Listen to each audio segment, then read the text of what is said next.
시청자 여러분 안녕하십니까? JJC 뉴스포 시작하겠습니다. 설 추석 연휴와 어린이날에만 적용되던 대체 공휴일이 3.1절, 광복절, 개천절, 한글날에도 확대 적용됩니다. 코로나 바이러스 4차 대유행이 이어지는 가운데 델타 변이 바이러스의 확산세도 심상치 않습니다. 이재명 지사 측이 경기도민에게 재난지원금 100% 지급 검토 방침을 고려한다고 밝혔습니다. 소비자 물가 상승률이 높아 우려의 목소리가 커지고 있습니다. 엄마의 노동 환경으로 인해 고통받는 아이들의 이야기를 전해드립니다. 국회 소식입니다. 설 추석 연휴와 어린이날에만 적용되던 대체 공휴일이 3.1절, 광복절, 개천절, 한글날에도 확대 적용됩니다. 지난 6월 공휴일에 관한 법률이 국회를 통과했습니다. 공휴일이 토요일이나 일요일, 다른 공휴일과 겹칠 경우에는 대체 공휴일로 지정하여 운영할 수 있다고 규정하고 대체 공휴일의 유연한 운영을 위해 지정 및 운영을 대통령령에 위임했습니다. 계속 206인 중 찬성 152인, 반대 18인, 기권 36인으로서 공휴일에 관한 법률안 대안은 가결되었음을 선포합니다. 이후 대체 공휴일의 확대 내용의 대통령령인 관공서의 공휴일에 관한 규정 개정안이 지난 3일 국무회의를 통과했습니다. 같은 날 임세은 청와대 부대변인은 서면 브리핑을 통해 문 대통령이 오늘 청와대에서 주재한 국무회의에서 심의 의결한 관공서의 공휴일에 관한 규정 일부 개정령안은 국민의 휴식권 보장을 위한 대체 공휴일 제도의 확대 시행을 위해 제정된 공휴일에 관한 법률이 내년 1월 1일 시행됨에 따라 대통령령에서 대체 공휴일 지정과 운영 방식을 구체화했다고 밝혔습니다. 이번 개정령안으로 다가오는 광복절부터 대체 공휴일을 적용받게 됐습니다. 일요일인 개천절은 월요일인 10월 4일, 토요일인 한글날도 10월 11일 월요일이 대체 공휴일로 지정되어 쉬는 날로 전환됩니다. 법 통과 당시 모든 공휴일에 대체 공휴일이 적용되는 것으로 이야기됐습니다. 하지만 정부는 관계부처와의 협의 및 관련 단체의 의견 수렴을 거쳐 석가탄신일과 성탄절 등을 제외하고 공휴일인 국경일에만 대체 공휴일을 확대 적용하기로 했습니다. 코로나 바이러스 4차 대유행이 한 달 가까이 이어지고 있습니다.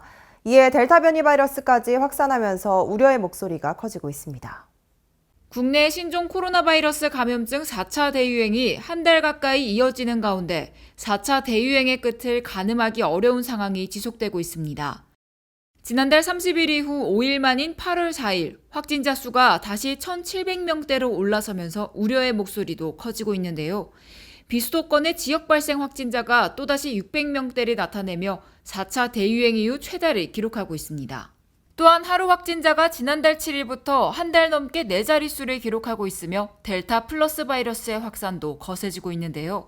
정부가 국내 코로나 바이러스 확산 방지를 위해 수도권의 사회적 거리두기 4단계 조치를 시행하고 있지만 일각에서는 4단계 조치가 큰 효과를 내지 못하는 만큼 플러스 알파 조치가 불가피하다는 의견도 나오고 있습니다. 특히 지난 6월 보건복지부 중앙사고수습본부가 발표한 코로나19 관련 인식조사에서 우리 국민 10명 중 8명 이상은 사회적 거리두기 연장 조치에 찬성하는 것으로 나타났습니다.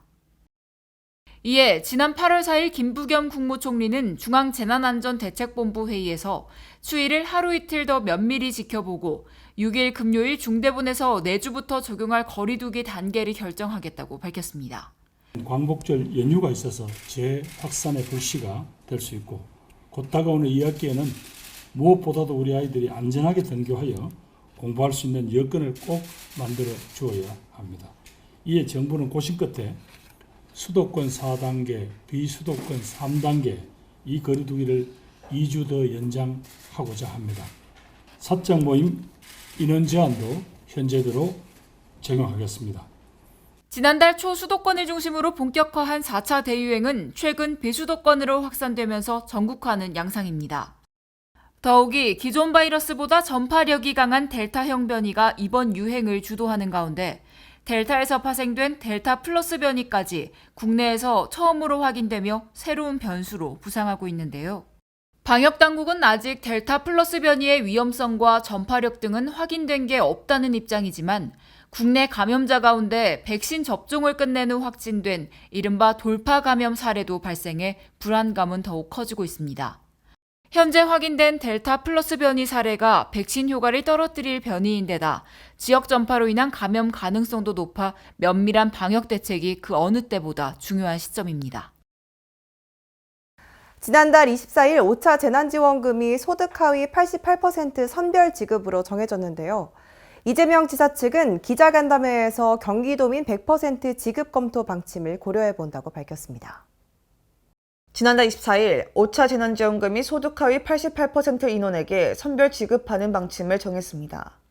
2021년도 제2회 추가경정예산안은 예산결산위원회의 수정안 대로 가결되었음을 선포합니다. 88% 지급안이 정해진 지 5일 뒤인 지난 29일 안성시장 등 도의원 출신 시장 5명이 성명을 내고 경기도와 시군이 분담하며 나머지 12%도 재난지원금을 지급하자고 경기도에 건의하면서 공론화되었는데요. 최근 경기도는 도내 31개 시군 전체의 공감대가 형성되면 재난지원금 100% 지급을 검토하겠다고 밝혔습니다. 이에 이재명 지사 또한 도민 상위 12%에게도 지원금 지급을 검토하겠다고 밝혔으며 정부 차원의 논의 때에도 재난지원금 전국민 지급을 주장해왔습니다. 지난 2일 더불어민주당 대전시당에서 열린 기자간담회에서도 경기도민 100% 지급 검토 방침과 관련하여 언급했습니다. 중앙정부 정책과 지방정부의 정책은 다른 게 정상이다라는 말씀 먼저 드립니다. 똑같이 할 거면 지방자치 왜 하겠어요? 전 도민에게 지급해야 된다. 전 국민에게 지급해야 된다는 저의 신념이고 지방정부는 그에 덧붙여서 다른 정책을 할 수도 있는 거고 또 안 하는 지방자치단체도 있는 거고 어느 것이 더 나으냐는 해당 지역의 주민들이 선택할 바고 이에 다른 대선 후보들이 반발하고 나섰습니다. 야간 합의로 결정했던 것, 국회의 결정에 따르려 하고 있는 다른 지자체와의 형평성은 어떻게 할 것인가? 국정 경험이 없으시잖아요. 그냥 일방통행하겠다고 하면 그러면 국정이 어디로 가겠습니까? 박용진 의원도 왜 또 다른 갈등을 만드는지 모르겠다 말하고 김두관 의원도 지자체 편가르기라며 이 지사를 몰아붙였습니다. 전국 대도시 시장 협의회 소속 시장 7명 중 안산, 성남, 화성, 부천, 남양주 시장 등 5명은 지난 1일 안산시청에서 회의를 열고 이 지사의 100% 지급에 난색을 표하고 있는 상황인데요. 재난지원금 정부 방침대로 지급하기에도 벅찬 상황에 지급 대상을 100%로 확대하는 방안은 현실적으로 어렵다고 의견을 모았습니다. 경기도는 시장 군수협의회가 의견을 제출하면 내부 검토와 도의회 협의 등을 거쳐 최종 방안을 마련할 예정인데요. 100%로 추가 지원 시 4천억 원 안팎의 예산이 소요될 것으로 추산되고 있습니다.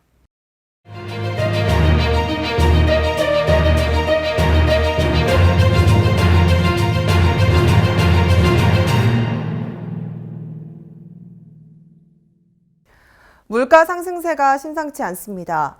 특히 장바구니 물가가 치솟고 있는데요. 이에 대한 앵커 브리핑 시작합니다. 7월 소비자 물가가 지난해 같은 달과 비교해 2.6% 올랐는데요.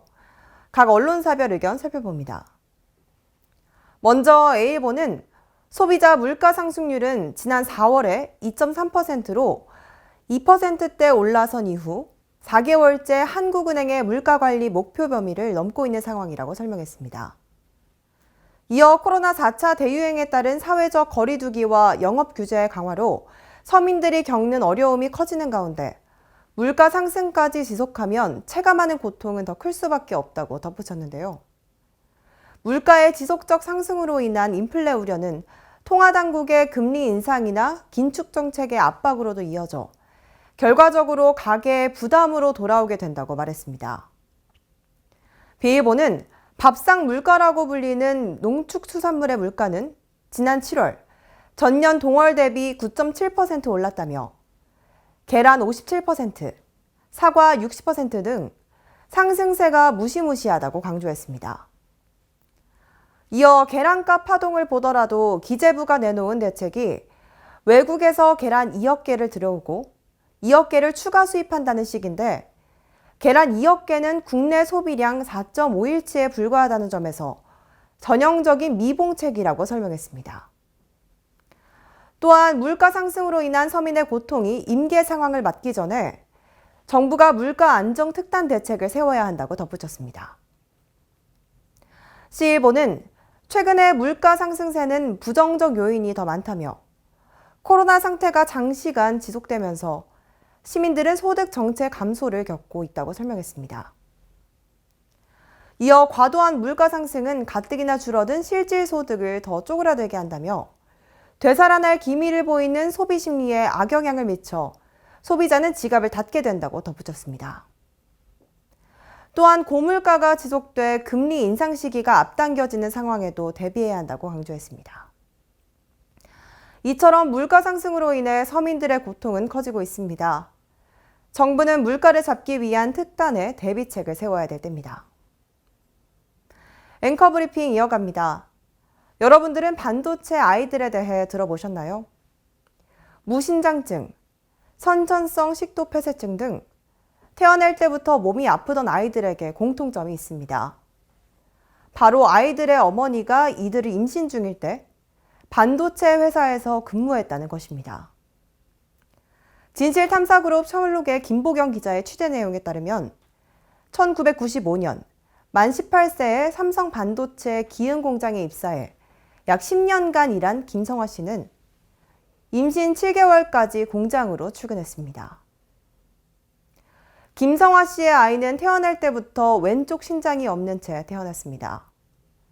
태어나기 전부터 무신장증을 앓다가 출생 이후에는 식도폐쇄증까지 겪었는데요.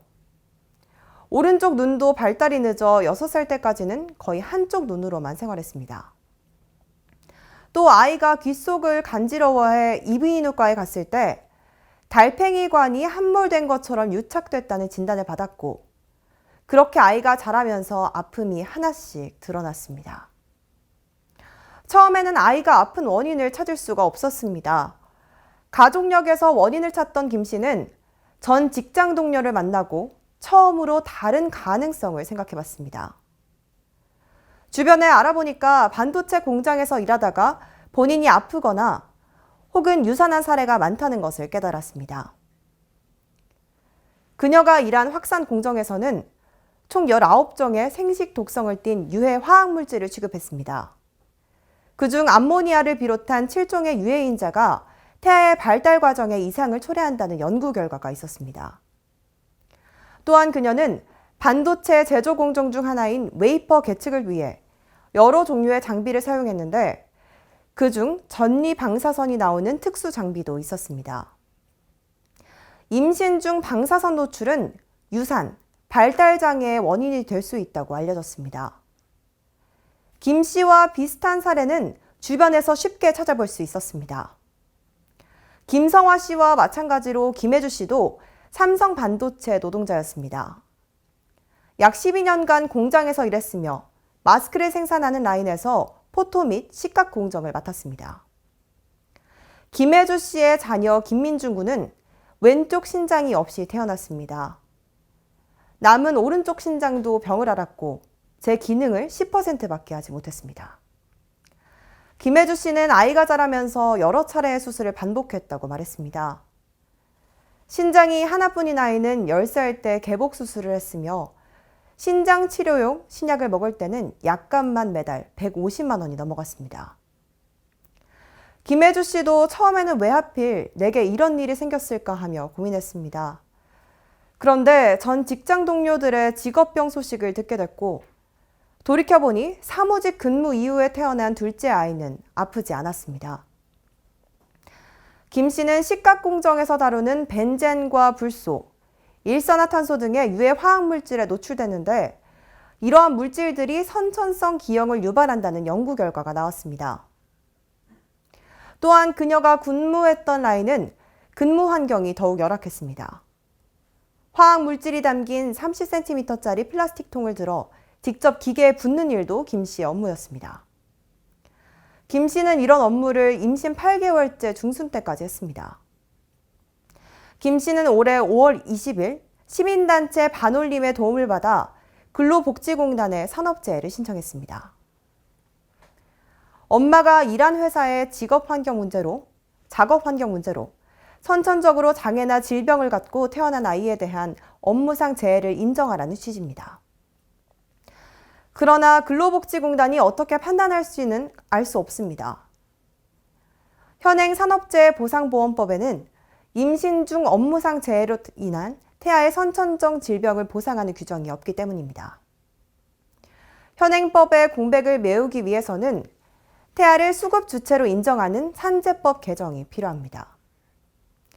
태아도 법적으로 근로자와 똑같은 지위를 인정받아야 선천적 질병에 대한 적절한 보험급여를 보상받을 수 있습니다. 그러나 안타깝게도 근로복지공단이 태아 산재를 인정할지는 미지수입니다. 이 문제는 법 개정을 통해서만 해결할 수 있는데요. 산재법상 태아를 수급 주체로 인정하는 게 법 개정의 핵심입니다. 엄마의 노동 환경으로 인해 아픈 아이는 어디에서 보상받을 수 있을까요?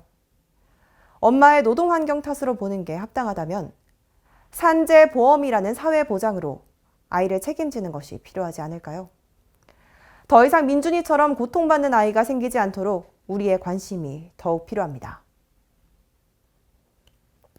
지난달 29일 청와대 국민청원 게시판에는 경북 문경시 개물림 사고에 대해 엄벌해 주세요라는 제목의 청와대 국민청원이 올라왔습니다. 지난달 25일 청원인의 어머니와 누나는 산책로에서 산책 중 목줄과 입마개가 없는 그레이하운드와 믹스견 6마리에게 집단 공격을 당했습니다. 공격을 당한 누나는 두개골이 보일 정도로 머리와 얼굴을 뜯겼으며 팔과 다리 등 전신에 상처를 입었다고 설명했습니다. 이때까지 견주는 말리지 않았으며 사냥개에게 물린 엄마는 다리 골절과 뇌출혈로 쓰러졌고 병원 이송 당시 과다출혈로 의식이 없는 위중한 상태였다고 진술했습니다. 누나와 어머니는 여전히 회복되지 않은 상태인데 이런 상황에서 견주인 가해자는 사고 다음 날인 26일 환자의 상태도 묻지 않은 채 선처와 합의를 종용했다고 강조했습니다. 특히 이 사건은 과실치상이 아니라 살인미수라고 말하며 엄벌에 처해 다시는 이런 억울한 사고가 생기지 않도록 해달라고 호소했습니다. 그리고 맹견으로 등록되지 않는 대형견도 법적으로 목줄과 입마개 착용을 의무화할 수 있게 해달라고 덧붙였습니다. 해당 청원에는 9일 오후 1시를 기준으로 약 2만 3천 명이 동의했습니다. 이어서 수도권 소식입니다. 아직까지 반려동물을 등록하지 않거나 변경사항을 신고하지 않는 동물 소유주는 9월 말까지 자진 신고하면 과태료가 면제됩니다. 등록 대상 동물은 2개월령 이상의 반려동물입니다. 변경 신고의 경우 등록 동물을 잊어버리면 10일 이내, 소유자의 전화번호 변경이나 무선 식별장치 재발급 등의 경우에는 30일 이내에 해야 합니다. 동물 등록은 시군 구청이나 동물병원, 동물보호센터와 같은 동물 등록 대행자를 통해 접수하면 되는데요. 변경 신고는 인터넷 동물관리 시스템을 활용하면 됩니다. 반려동물을 등록하지 않으면 100만 원 이하의 과태료가 부과되며 10월 한 달 동안 집중 단속이 이뤄질 예정입니다. 마포구가 8월부터 창전동 청년주택의 부설주차장을 거주자 우선주차장으로 주민들에게 개방합니다. 이곳의 주차장 33면은 향후 2년 동안 거주자 우선으로 전일 운영될 예정입니다. 마포구가 창전동 청년주택을 위탁관리하는 주식회사 켄싱턴월드와 부설주차장 개방 협약을 체결함에 따라 이곳의 부설주차장 33면이 8월부터 향후 2년 동안 거주자 우선 주차장으로 전일 개방 운영됩니다. 개방 주차면은 마포구 시설관리공단에서 운영하며 이용요금은 공영주차장 요금 기준에 따라 월 5만 원으로 저렴하게 책정됐습니다. 이번 달까지 모집 공고를 통해 이용자를 선정하고 오는 8월부터 곧바로 이용할 수 있도록 할 계획입니다. 한편 마포구는 늘어나는 주차 수요 충족을 위해 민선 7기 공약 사업인 구민과 함께하는 주차 공유 사업을 활발히 추진 중입니다. 현재 관내 총 7개 건물이 주차장 공유 사업에 동참해 총 122면의 주차장을 개방하고 주민의 주차 편의 증진에 기여하고 있습니다. 김상돈 의왕시장은 지난 6월부터 경기 의왕 먹거리 그냥 드림 코너를 방문해 현장 종사자를 격려했으며 이사가 필요한 관내 저소득 계층을 돕기 위해 이사 서비스를 제공합니다. 취약계층 이사 지원 사업은 지난 5월 의왕시와 업무 협약을 체결해 이날 첫 번째 가정을 지원하게 됐는데요. 이날 무료 이사 지원을 받은 박모 씨는 넉넉하지 못한 형편에 장애도 있어 이사 고민이 많았다며 주식회사 월드브릿지 익스프레스의 도움으로 어려움 없이 이사할 수 있게 되어 정말 감사드린다고 말했습니다. 변철 월드브릿지 익스프레스 대표는 회사의 사회 공헌 활동으로 어려운 분들에게 도움을 드릴 수 있어 더욱 뜻깊고 기쁘다며 앞으로 많은 도움의 손길을 전할 수 있도록 더욱 노력해 가겠다고 전했습니다. 이어 김 시장은 지난 6월부터 내손 공용청사 내부에서 운영하고 있는 경기 의왕 먹거리 그냥 드림 코너를 방문해 현장 종사자를 격려했는데요.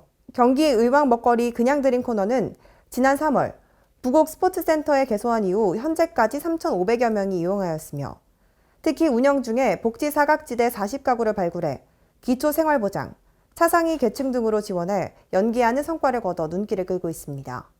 이날 현장 행보를 마친 김상돈 시장은 무료 이사를 지원해 주신 월드브릿지 익스프레스에 따뜻한 나눔에 감사드린다고 감사를 표하며 시에서는 앞으로도 복지 사각지대가 없는 의왕시를 만들기 위해 취약계층 및 저소득층에 대한 다양한 사업을 추진해 나갈 계획이라고 전했습니다. 광역시 소식입니다. 코로나19로 경제적 어려움을 겪고 있는 시민을 대상으로 지난 4월부터 실시하고 있죠. 대전시가 공공 일자리를 제공하는 희망근로 지원 사업 참여자를 모집합니다. 대전시가 코로나19 상황 장기화로 경제적 지원이 필요한 실직자와 구직자를 대상으로 2021년 하반기 희망근로 지원 사업을 추진합니다. 이번 하반기 희망근로 지원 사업은 백신 접종 지원과 지역경제 회복 지원 등 공공일자리를 제공하며 5개 자치구에서 총 67개 사업 1,641명을 모집합니다. 또한 근로기간은 3개월 이내로 임금은 시간당 최저임금 8,720원을 지급합니다. 참여 대상은 만 18세 이상 근로능력이 있는 자로 취약계층, 코로나19로 실직, 폐업을 경험한 자 등 지역경제 침체로 생계 지원이 필요한 주민을 우선 선발할 예정입니다.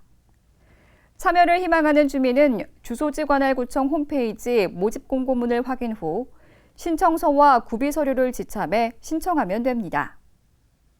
광주시가 AI 반도체 생태계 조성을 위해 지역 산업과 AI 반도체 만남의 날을 개최했습니다. 27일 하남 산단에서 열린 이날 행사에서는 2021년 국가 공모 사업으로 선정된 AI 반도체 사업 설명과 관련 특강 등이 진행됐고 국산 AI 반도체 홍보 부스가 운영됐습니다. 또 이날 광주시는 한국반도체 산업협회 등 5개 관련 기관과 AI 반도체 산업융합협의체 협약식을 체결했으며 협의체는 광주시의 AI 반도체 기술 개발과 연구 인프라 구축에 힘쓰게 됩니다. 이 협의체는 우리 시가 AI 반도체 생태계를 조성하는 데 큰 힘이 될 것입니다. 우리 시도 가능한 모든 지원을 아끼지 않고 적극 참여하고 뒷받침하고 노력하겠습니다. 광주시는 앞으로 AI 반도체 신산업 육성을 위한 발판을 마련해 지역산업의 고도화와 수요 연계형 AI 반도체 활용 기반 조성에 속도를 낼 방침입니다. 이번에는 강원도 소식 전해드리겠습니다.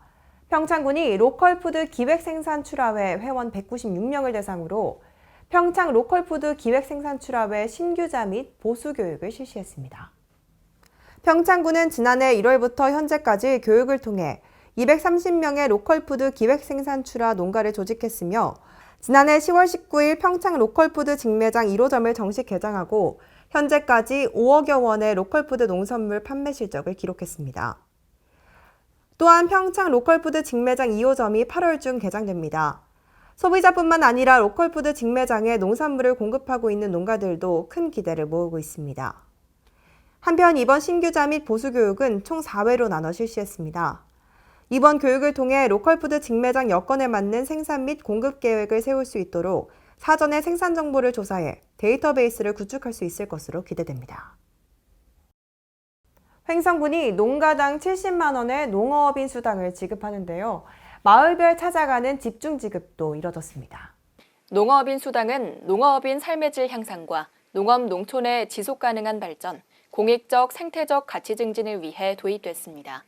농가당 강원 상품권 42만 원과 횡성 사랑카드 28만 원씩 총 70만 원이 지급됩니다. 군은 7월 27일부터 30일까지 보다 신속하고 편리하게 수당을 지급받을 수 있도록 마을별 찾아가는 집중 지급 기간을 운영했습니다. 이 기간에 수령하지 못한 농가는 8월 31일까지 주소지읍면 행정복지센터에서 수령하면 됩니다. 또한 군은 지급이 종료된 이후 농어업인 수당을 신청하지 못한 농어업인에 대해서는 추가 신청을 받아 자격검증을 실시한 후 9월 말까지 수당을 추가 지급할 계획입니다. 네, 저희 횡성군 농업인 수당은 농업이 갖고 있는 공익적 기능과 농업인들이 또 기여하는 부분이 있어요. 또 상대적으로 또 농업 경제가 어렵다 보니까 이제 첫 출발의 단계로서 이제 지급하게 된 것이 횡성군 농업인 수당입니다. 첫 번째 7월 27일부터 30일까지 3일간은 마을로 찾아가는 집중 지급 기간이에요. 그래서 가능한 한 가까운 마을 회관 등에 가서 수령해 주시고, 그때 수령하지 못하시면은 8월 31일까지 읍면 행정복지센터에 꼭 방문해서 찾아가셨으면 좋겠습니다. 다음은 충청도 소식입니다. 문화체육관광부가 충북도 등 충청권 4개 시도가 공동 유치를 추진 중인 2027 하계 유니버시아드 대회 신청을 승인했습니다. 충청권은 국비 지원을 받기 위해 기획재정부의 승인 절차를 진행할 계획입니다. 국제대학 스포츠연맹이 주관하고 2년마다 한 번씩 열리는 하계 세계 대학 경기대회. 유니버시아드라는 이름으로 150여 개국 15,000여 명의 학생들이 참가해 스포츠를 통한 교육, 문화 발전을 추구하는 국제종합경기대회입니다. 충청북도와 대전, 세종, 충남 등 충청권 4개 시도는 2027년 대회 공동 유치를 목표로 지난 6월 유치 의향서를 정부에 제출했습니다. 그 결과 지난달 20일 문체부로부터 공동 유치 계획을 승인받았습니다. 이번 승인으로 충청권은 국제대학 스포츠연맹의 대회 유치 신청서를 제출할 수 있는 권한을 부여받았습니다. 대회 유치를 위한 7부 능선을 넘은 셈입니다. 특히 이번 대회는 세계 최초로 4개 지방자치단체가 공동 개최해 저비용 고효율 대회 운영을 통해 세계적인 모범 사례가 될 수 있음이 강조됐습니다. 또한 기존 경기장을 최대한 활용하고 신축 시설을 최소화해 국가와 지방정부의 재정 부담을 줄일 계획입니다. 교통과 통신, 숙박 등 대회 인프라와 교육문화 관광 등의 연계 프로그램 운영 등으로 내실을 다질 예정입니다. 충청권은 앞으로 대회 개최에 필요한 국비 지원을 받기 위해 기획재정부 심의 승인 절차를 진행합니다. 또한 오는 9월 국제대학 스포츠연맹에 유치 의향서를 제출해 본격적인 유치 활동에 나설 계획입니다. 이어서 경상도 소식입니다. 국내 최초 공립형 양방항로와 힐링서비스 체험관으로 조성된 숲에서가 개관하면서 대운산이 휴양밸리로 거듭날 전망입니다. 지난 7월 21일부터 본격적인 운영에 들어간 숲에서는 대운산 자락 15,000제곱미터에 지하 1층, 지상 2층 규모로 건립된 산림치유, 건강치유, 생활습관 개선, 휴식 등을 체험할 수 있는 시설입니다. 명상과 요가, 영양관리, 질병 예방 강의 등의 교육과 후생 기능을 갖춘 체험관 한동, 총 60실에 최대 124명까지 수용할 수 있는 생활관 3동을 갖췄습니다. 대운산이 휴양밸리로 주목받는 것은 숲에서와 인접해 자연휴양림과 생태숲이 조성돼 있어 시설 이용 연계를 통한 시너지 효과를 높일 수 있기 때문입니다. 한편 숲에서의 이용은 2주 전까지 양산시설관리공단 누리집을 통해서만 예약이 가능하며 양산 시민이 주중에 이용할 때에는 10%를 할인해 줍니다. 포항시가 미래 신산업으로 육성하고 있는 수소연료 전지 산업의 더 큰 성장을 위한 발판을 마련했습니다. 포항 수소연료 전지 인증센터가 한국인정기구 공인시험기관 인증을 취득했는데요. 포항의 혁신 성장에 더 큰 밑거름이 될 것으로 기대됩니다. 포항 수소연료전지 인증센터가 코라스의 수소연료전지 시스템 공인시험기관으로 인정받았습니다. 27일 포항시는 현판식을 가졌으며 이와 함께 경상북도, 포항 테크노파크 등과 수소연료전지 시스템 실증 및 검 인증 지원 공동 추진을 위한 업무 협약도 체결했습니다. 이번 업무 협약으로 포항시와 경북도, 포항 테크노파크가 여러 지원을 이어가며 FCI와 STX 에너지 솔루션, K세라셀이 연구 인력 및 인프라, 기술 고도화를 통한 부품 국산화를 지원합니다. 한편 포항수소연료전지인증센터는 코라스 전기시험의 에너지 효율 분야에 대한 공인시험기관으로 인정받음에 따라 10kW 이하 고분자 전해질 연료전지 시스템의 기본 성능 평가 항목 중 발전 효율 시험과 배열 회수 효율 시험 등 2개 규격에 대해 공인 성적서를 발급할 수 있습니다. 시는 이번 포항수소연료전지 인증센터의 코라스 공인시험기관 지정으로 연료전지 시스템 실증 및 검 인증의 기반을 구축하게 됐으며 이를 통해 연료전지 핵심 부품 소재의 국산화에 박차를 가하고 기술 경쟁력을 갖춘 기업들이 성장할 수 있도록 적극 노력할 계획입니다. 이어서 전라도 소식입니다. 여수시가 휴가철을 맞아 관광시설 점검 강화 등 주요 관광지 방역관리 강화에 나섰습니다.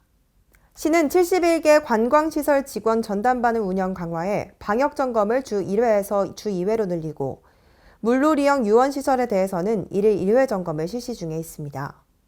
주요 점검 사항은 사적 모임 인원 제한 준수와 입장객 거리 두기, 발열 체크와 마스크 착용 등을 점검합니다. 전주시가 동문예술거리의 침체된 분위기를 살리기 위해 지역 예술인의 작품을 관람할 수 있는 프로젝트를 통해 활기를 되찾을 전망입니다. 전북 전주시가 침체한 동문예술거리를 살리기 위해 동문거리에 있는 상인 예술인들과 손을 맞잡았습니다. 동문예술거리 활성화 상생협약은 동문거리 점포 10곳에서 지역 예술인의 작품을 관람할 수 있는 우리 가게 예술수장고 프로젝트의 시작에 맞춰 동문예술거리가 문화예술의 중심지로서 활기를 되찾을 수 있도록 협력해 나가자는 취지에서 마련됐습니다. 시는 행정과 예술가 상인이 협약해 이뤄진 이번 전시회가 지역 예술가들의 작품의 전시 판매 기회를 제공하고 침체한 동문거리에 활력을 불어넣는 계기가 될 것으로 기대하고 있습니다. 전주시 관계자는 지역 소상공인들이 예술작가들의 작품을 대여 판매 전시하는 아트 마케팅을 확장해 예술인의 안정적 창작 활동을 지원해 나가겠다고 말했습니다. 지금까지 전북에서 양호정이었습니다. 군산시가 어린이집을 대상으로 원생들의 정서 안정과 농업 체험 기회를 제공하는 텃밭에서 놀자 어린이 원예 체험 프로그램이 화제입니다. 군산시는 지역 유치원 및 어린이집을 대상으로 원생들의 정서 안정과 농업 체험 기회를 제공하는 텃밭에서 놀자 어린이 원예 체험 프로그램이 화제를 모으고 있습니다. 이번 원예 체험 프로그램은 농업기술센터에서 지역 어린이집의 상자 텃밭을 지원하고 농촌과 자연을 접할 기회가 적은 어린이들이 직접 텃밭을 가꾸며 농업에 대한 이해와 관심을 증가시키기 위한 영농체험 활동입니다. 농업기술센터는 지난 5월 상자 텃밭 분양사업 공모를 통해 어린이집 3개소에 텃밭 상자를 지원하고 코로나19 방역수칙을 준수하며 7월까지 4회에 걸쳐 원예체험 프로그램을 진행했습니다. 군산시 관계자는 코로나19로 지친 시민들에게 건강하고 일상생활에 활력을 찾을 수 있도록 텃밭 상자와 도시농업관리사 지원 사업을 확대해 나가겠다고 전했습니다. 지금까지 전북에서 양호정이었습니다. 전라북도가 그린바이오 벤처 캠퍼스 공모 사업에 선정됐는데요. 자세한 내용 양호정 기자가 취재했습니다. 그린바이오 벤처기업을 육성하는 정부 그린바이오 벤처 캠퍼스 공모 사업에 전라북도가 선정됐습니다. 전라북도는 이번 공모 사업에 참여한 강원과 충북, 충남, 경북을 제치고 최종 사업 지역으로 선정됐습니다. 이번 사업으로 국비 231억 원을 투자받아 익산시 농공단지에 오는 2024년까지 벤처 지원 및 연구 실험 시설 등이 건립될 예정입니다. 송하진 전라북도 지사는 전라북도가 삼락농정 일환으로 추진한 농생명 생태계 육성에 큰 활력을 불어넣을 것으로 기대한다며 그린바이오 산업을 신산업으로 육성하는 데 큰 기여를 할 것이라고 말했습니다. 지금까지 전북에서 양호정이었습니다. 남원에서 생산된 가축분 퇴비가 해외에서 우수성을 인정받았습니다. 남원에서 생산된 가축분 퇴비의 우수성이 해외에서 인정받아 올해 베트남으로 수출합니다. 이에 남원시는 지난 4월 27일 베트남 호치민의 가축분 퇴비 140톤을 수출하기로 계약을 체결한 데 이어 40톤의 가축분 퇴비를 선적해 수출길에 올랐다고 덧붙였습니다. 남원시 관계자는 앞으로도 남원시는 가축분유로 인한 악취감을 위해 다양한 행정 지원을 아끼지 않겠다고 말했습니다. 한편 남원에서 생산된 분퇴비가 그 우수성을 입증하자 남원시는 가축분 퇴비 해외 수출이 관내 축산농가들의 가장 어려운 문제점인 축분 처리에 큰 도움이 될 것으로 내다보고 톤당 5만 원 기준 도 12로 수출 물류비의 80%도 지원할 계획입니다. 지금까지 전북에서 강석훈이었습니다. 세계 소식입니다. 국제올림픽위원회가 전 중국 국가주석 마오쩌둥이 그려진 배지를 달고 시상대에 선 중국인 선수 2명에게 보고서를 제출하라고 요구했습니다. 지난 2일 중국 여자 사이클 선수 바오산 주아중 티엔스는 일본 시즈오카현 이즈베일 로드롬에서 열린 단체 스프린트에서 금메달을 획득했습니다. 이날 두 선수는 전 국가주석 마오쩌둥이 그려진 배지를 5기세 단체에 시상대에 올랐습니다.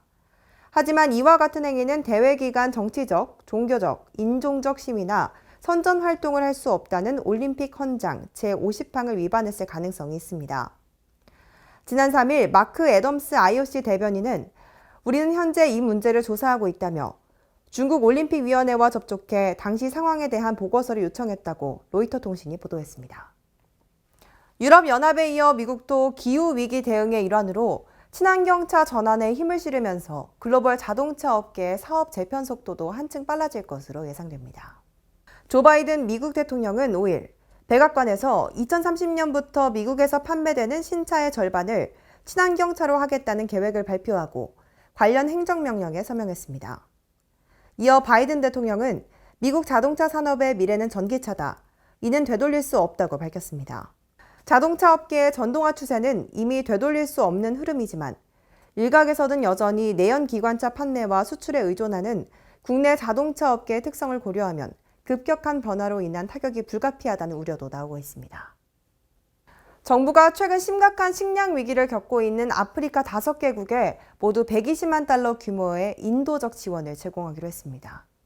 정부는 UN 세계 식량 계획의 나이지리아, 남수단, 마다가스카르, 부르키나파소, 에티오피아 등 아프리카 5개국 내 긴급 식량 지원 활동을 지원할 예정입니다. 이들 국가는 분쟁과 기후변화, 신종 코로나 바이러스 감염증 영향으로 식량난을 겪고 있습니다.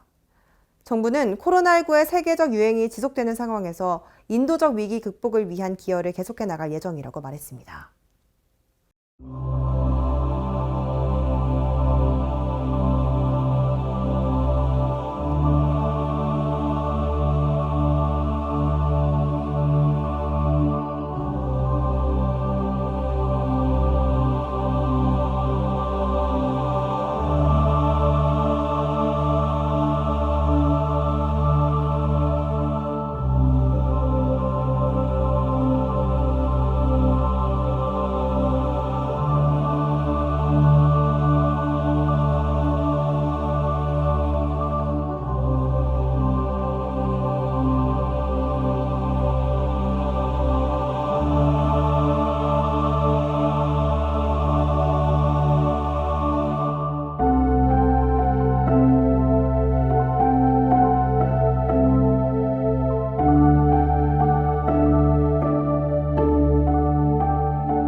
비타민C는 피로회복을 돕는데요.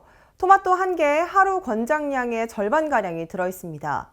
특히 토마토는 라이코펜이 주성분입니다.